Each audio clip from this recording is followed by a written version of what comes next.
मी doctor Rajshekhar Yelikar. आज आपण कर्जाविषयी चर्चा करणार आहोत. कर्ज आज आपल्याला कर्ज इझिली अवेलेबल होतं. पूर्वी कर्ज फक्त आपण सावकाराकडनंच आपण घ्यावं लागत होतं, पण आज बँका आहेत, फायनान्स कंपन्या आहेत आणि त्यामुळं इझिली कर्ज अवेलेबल होतं म्हणून लोक कर्ज घेतच जातात आणि त्या कर्जाच्या चक्रव्यूहामध्ये अडकून पडतात. कर्ज घेऊ नये असं मी बिलकुल म्हणणार नाही आहे, पण कर्ज जेवढं घ्यायला पाहिजे आपल्याला जेवढं झेपतं तेवढं घ्यायला पाहिजे. आता याच्यामध्ये आपण बघतो की आज तुम्ही मोटरसायकल घ्यायला गेलात, कार घ्यायला गेलात, फायनान्स कंपन्या कर्ज देतात. तुम्हाला फ्रीज घ्यायचं आहे, टी व्ही घ्यायचा आहे, वॉशिंग मशीन घ्यायचं आहे, त्यालासुद्धा फायनान्स कंपन्या कर्ज देतात. आज तुम्हाला एज्युकेशन कर्ज पाहिजे, एज्युकेशनसाठी तो कर्ज मिळतं. आणि या उपरसुद्धा पर्सनल कर्ज, जर पर्सनल कर्ज वैयक्तिक कर्जसुद्धा बँका किंवा फायनान्स कंपन्या तुम्हाला द्यायला तयार असतात. आणि याशिवाय परत सावकार लोक आहेतच तर तुमची गरज भागवण्यासाठी काय ते. पण या कर्जाचं असं एक लक्षात ठेवायला पाहिजे, आपण जेव्हा कर्ज काढतो तेव्हा कर्जावरचं व्याज हे कधी झोपत नाही. तुम्ही झोपता रात्री, पण रात्री झोपल्यानंतर तुम्ही जरी झोपत असला तरी कर्ज हे सारखं चालूच असतं, का कर्जावरचं व्याज हे कंटिन्युअसली चालूच असतं. त्यामुळं आपण कर्ज काढताना हे लक्षात ठेवायला पाहिजे की कर्जावरचं व्याज थांबत नसतं, हे कंटिन्युअसली चालत राहतं काय ते. आणि विशेषतः अलीकडं क्रेडिट कार्ड क्रेडिट कार्डद्वारे सुद्धा लोकांची खरेदी करायची जास्त हे आहे. क्रेडिट कार्डमध्ये कसं असतं, तुमच्या अकाउंटला बॅलन्स नसेल तरी सुद्धा तुम्ही खरेदी करू शकता. तशी चांगली स्कीम आहे माझ्या मते काय ते, पण त्याचा उपयोग बरोबर करायला पाहिजे. त्याचं क्रेडिट कार्डमध्ये काय असतं, तुम्ही जी काय खरेदी केली आहे त्याचे पैसे 30 दिवसाच्या आत परत बँकेला भरायला पाहिजेत, तर तुम्हाला त्यावरती कुठलंही व्याज द्यावं लागत नाही. पण मला बँकेतल्या लोकांनी काय सांगितलं की सोलापुरात क्रेडिट कार्डचा अनुभव फार बेकार आहे आणि त्यामुळं अनेक बँकांनी क्रेडिट कार्ड द्यायचं बंद केलेलं आहे.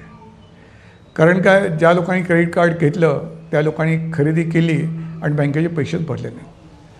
आणि दुसऱ्या हिशोबाने बघायला पाहिजे, क्रेडिट कार्डवरती आपण जेव्हा खरेदी करतो आणि पैसे भरत नाही त्यावरती दर महिन्याला 2 ते 2.5% व्याज असतं. म्हणजे वर्षाला किती व्याज झालं, 24% ते 30% व्याज झालं. म्हणजे सावकारासारखं व्याज झालं. सावकाराचं तरी 5-10% दर महिन्याला असतं काय ते, पण दर महिन्याला जर 2.5-3% असेल तर वर्षाचं 24 ते 30% म्हणजे हे सुद्धा व्याज जास्तच आहे. तर अशा कर्जामध्ये म्हणजे अशा याच्यामध्ये आपण पडायला नको असं मला वाटतं काय ते. विशेषतः मला असं दिसतं की जी नवीन पिढी आहे ती क्रेडिट कार्ड आली की खरेदी करणे, हे करणे, किंवा आपण कुठे हॉटेलमध्ये गेलो तर आपल्या हॉटेलमध्ये बिलसुद्धा द्यावं लागत नाही. त्यामुळे ते लोक क्रेडिट कार्डचा वापर करतात, पण क्रेडिट कार्डचा वापर जपून करायला पाहिजे. आणि कर्जाच्या बाबतीत दुसरं एक बघायला पाहिजे, असं म्हणलं जातं आपल्या उत्पन्नाच्या 30% आपण कर्ज घेऊ शकतो. म्हणजे 30% त्याचा हप्ता असावा. हप्त्यामध्ये प्रिन्सिपल अमाऊंट आणि इंटरेस्ट, म्हणजे 70% पैसे आपल्याला वापरता यायला पाहिजेत. पण मी असे काय लोक महाभाग बघितले आहेत की आपल्या उत्पन्नाच्या 60-70% कर्जाचा हप्ता असतो, कर्ज असतो. हे संपूर्ण चुकीचं आहे आणि त्यामुळे संपूर्ण गणित बिघडतं. आणि तुम्ही आता पेपरवर काही बातम्या वाचता तुम्ही की कर्ज जास्त झाल्यामुळं काही लोक आत्महत्या करतात काय ते. म्हणजे खरं हे वाईट वाटतं काय, पण आपण शेवटी कर्ज घेताना हे लक्षात घ्यायला पाहिजे की माझी किती ऐपत यावं, माझं उत्पन्न किती आहे पहिल्यांदा, आणि त्याच्या किती टक्के मी हप्ता आणि माझा हे असायला पाहिजे, ह्याचा विचार करणं फार महत्त्वाचं आहे असं मला वाटतं काय ते. कर्ज मिळतं आहे म्हणून व कर्ज घेत जाणं हे फार चुकीचं होतं आणि त्यामुळं आज अनेक लोकांचं आर्थिक गणित बिघडलेलं आपण बघतो समाजामध्ये. म्हणजे कर्ज इझिली अवेलेबल झालं म्हणून त्याचा फायदा घेऊन असं म्हणणार नाही. तुम्ही घर घेताय, निश्चित हाऊसिंग लोन घ्यायला हरकत नाही आहे. हाऊसिंग लोनमुळं तुम्हाला हाऊसिंग लोनचे जेव्हा तुम्ही हप्ते भरता त्यावेळेस तुम्हाला इन्कम टॅक्समध्ये सुद्धा काही सूट मिळते, हे करते.